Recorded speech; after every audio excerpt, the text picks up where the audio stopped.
Olá, calouros do Brasil. Aqui quem está falando é o professor Michael Lohan do canal Que Esquema. E o assunto que vamos abordar hoje é um assunto muito relevante, recorrente em prova, que é o assunto chamado então de ligações químicas. O que eu quero que você entenda hoje? Hoje eu vou te ensinar somente a identificar uma substância e você vai dizer para mim se ela vai ser iônica, covalente ou metálica, só isso. E depois, no vídeo 2, que a gente vai colocar para vocês deixar disponível também no YouTube, vamos falar sobre as propriedades e uso de cada substância, de cada ligação, tanto iônica, quanto molecular e quanto metálica. Mas eu quero que você entenda como é que os átomos eles se unem para formar ligações.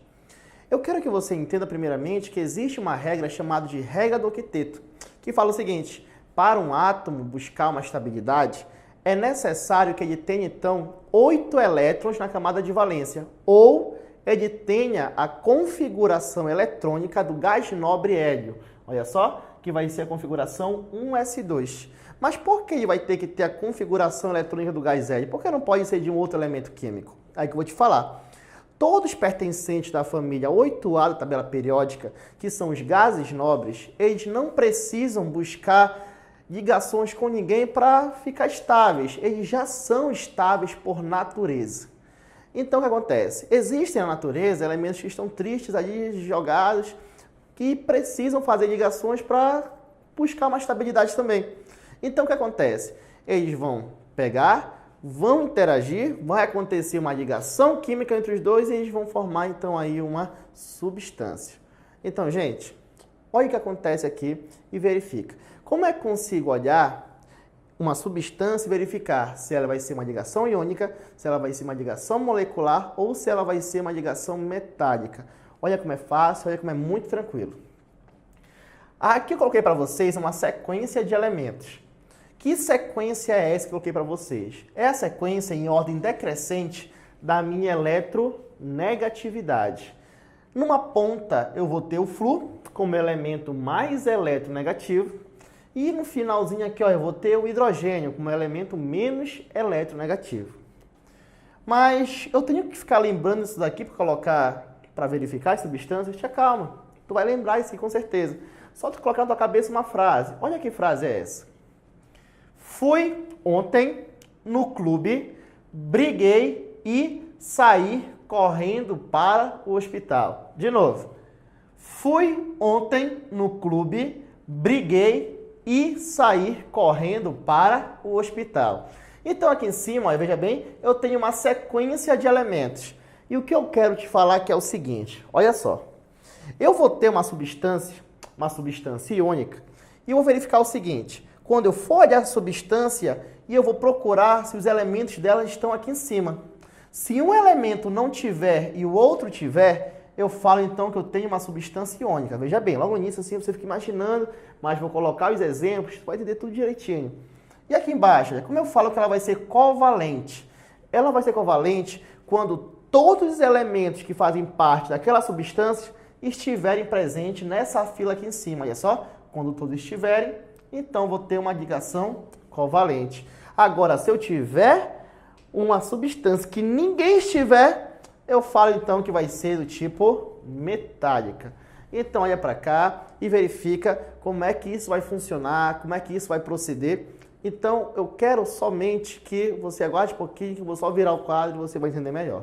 Bem galera, já como vocês entenderam, como é que eu faço o procedimento para verificar essa ligação iônica, covalente ou metálica, eu quero que você observe os exemplos aqui do lado e diga para mim se o NaCl, por exemplo, vai ser iônico ou covalente.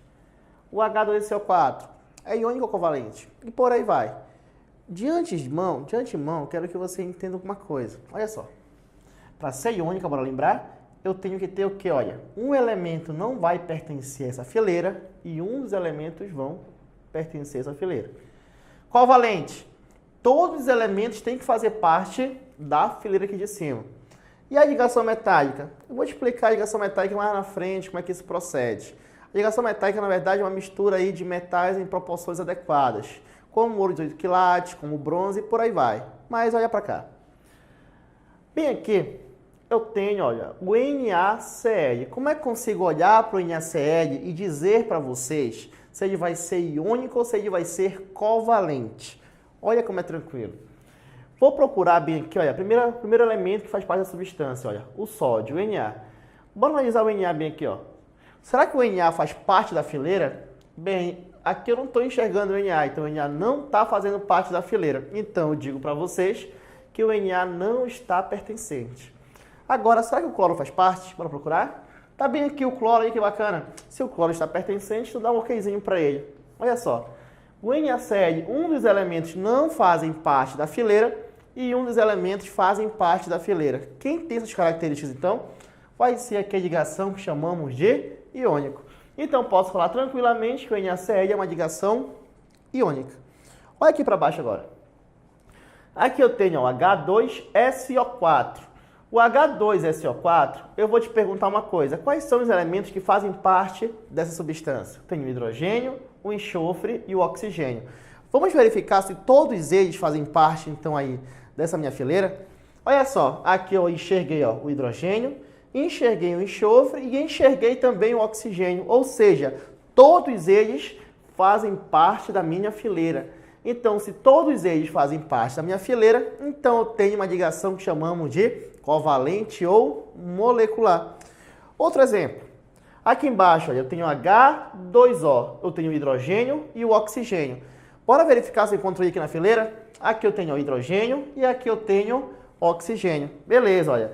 Se eu tenho hidrogênio e oxigênio, vou ter então uma ligação que chamamos de covalente. Agora, olha aqui embaixo. Aqui embaixo eu tenho CaO. CaO, será que o cálcio faz parte da minha fileira? Bora procurar aí aqui. O cálcio não está presente, né? Então eu vou botar um xizinho para ele. O oxigênio faz parte? Com certeza. Olha bem que o oxigênio faz parte, então. Então um vai estar ausente e outro vai estar presente. Então quando eu não tenho um elemento e o outro eu vou ter, eu falo que eu vou ter uma ligação que chamamos de iônica. Galera, não para aí. Olha para cá, olha. Aqui eu tenho o magnésio. Caramba, será que o magnésio faz parte? Não enxerguei o magnésio. Não enxerguei, então põe um xizinho para o magnésio. Mas aqui, olha, eu tenho o oxigênio e eu tenho o hidrogênio. Mas beleza, olha, um desses não faz parte, o restante aparece. Então, se um não faz parte, o restante tem, eu vou ter, então, uma ligação que chamamos de iônica. Agora, galera, veja bem, olha para cá. Aqui eu tenho uma mistura homogênea, na verdade. Né? Eu tenho uma liga metálica. Na verdade, aqui eu vou formar uma ligação metálica. Aqui eu tenho, por exemplo, olha, o ouro 18 quilates. O que o ouro 18 quilates tem, gente? O ouro 18 quilates, na verdade, eu vou ter uma proporção de metais. Eu tenho aqui, por exemplo, olha, o ouro e o cobre. O ouro 18 quilates, na verdade, 18 quilates quer dizer uma medida que eu tenho, uma unidade de medida, onde diz o seguinte, que aqui eu vou ter ó, 75% de ouro e apenas 25% de cobre. E o bronze? O bronze vai ser, então, aí uma substância iônica? Não, gente, cuidado. O ouro, aqui o bronze, na verdade, ele vai ser uma liga metálica, uma mistura de metais em proporções adequadas. Eu tenho, então, aí, olha, a presença do cobre e eu tenho também aqui a presença do zinco. Então, nesse caso aqui, olha, eu vou ter uma ligação que chamamos de ligação metálica. Então, aprendemos a identificar aí, ó, se a ligação é iônica, covalente ou molecular. Na próxima aula, vamos entender as propriedades e usos desses materiais, dessas substâncias. Então, um forte abraço. Lembrem de ativar o sininho e compartilhar esse vídeo para a maior quantidade de pessoas possíveis. Muito obrigado.